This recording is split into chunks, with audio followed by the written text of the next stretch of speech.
அன்பு சகோதரர்களே, சகோதரிகளே, இன்று நம்முடைய சட்டப்பேரவையில் மாண்புமிகு முதலமைச்சர் ஐயா ஸ்டாலின் அவர்கள் கரூரில் செப்டம்பர் 27ஆம் தேதி சாயங்காலம் நடந்த அந்த அரசியல் கூட்ட நிகழ்வில் 41 அப்பாவி பொதுமக்கள் தங்களுடைய உயிரை இழந்திருக்கின்றார்கள்.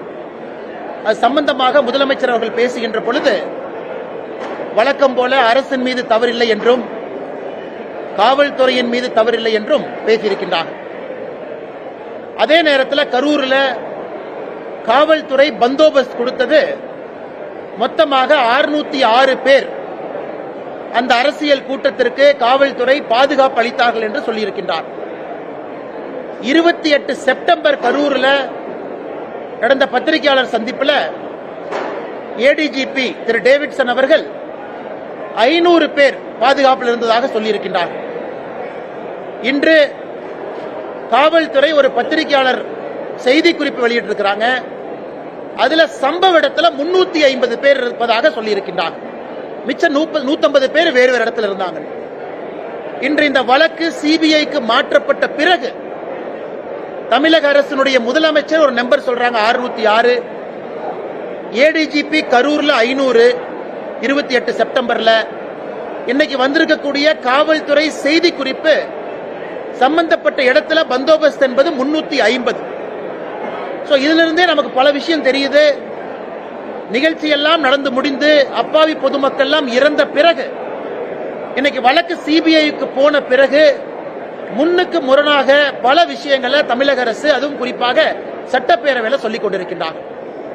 இது வன்மையாக கண்டிக்கத்தக்கது மட்டுமல்ல, அதே நேரத்தில் தங்கள் மீது தவறு இல்லை என்பதை காட்டுவதற்காக இந்த பொய்களை எல்லாம் கட்டவிழ்த்து விட்டிருப்பதாக நாங்கள் பார்க்கின்றோம். இது முதல் விஷயங்கள். இரண்டாவது, உச்சநீதிமன்றம் சில கருத்துக்களை சொல்லி இருக்கின்றார்கள். காவல்துறையின் மீது தவறு, அரசு அதிகாரிகள் செய்திருக்கக்கூடிய தவறு. சென்னை உயர்நீதிமன்றத்திலே சில கருத்துக்கள் பதிவாகி இருக்கிறது. ஆனா முதலமைச்சர் அவர்கள் இன்னைக்கு பேசியிருக்கக்கூடிய விஷயத்தெல்லாம் பார்க்கும் பொழுது அரசின் மீதோ அங்க இருக்கக்கூடிய அதிகாரிகள் மீதோ அங்க இருக்கக்கூடிய காவல்துறையின் மீதும் எந்த தவறும் இல்லை என்பதை போல் பேசிக் கொண்டிருக்கின்றார்கள். அதையும் இந்த நேரத்தில் மக்கள் மன்றத்தில் சுட்டிக்காட்ட விரும்புகின்றோம். இந்த நேரத்தில் முதலமைச்சர் அவர்கள் முன்னுக்கு முரணாக பேசுவதை விட்டுவிட்டு உச்சநீதிமன்றம் அமைத்திருக்கக்கூடிய அந்த குழு சிபிஐக்கு முறையாக அவங்க ஆதரவு கொடுத்து உண்மை குற்றவாளிகளை கண்டுபிடித்து வெளியே கொண்டு வருவதற்கான முயற்சியில் இறங்க வேண்டும் என்று இந்த நேரத்தில் வலியுறுத்துகின்றோம். அதை தாண்டி பத்திரிகை நண்பர்களுக்கு கேள்வி இருக்கும், பதில் சொல்றாங்கன்னா கேளுங்க.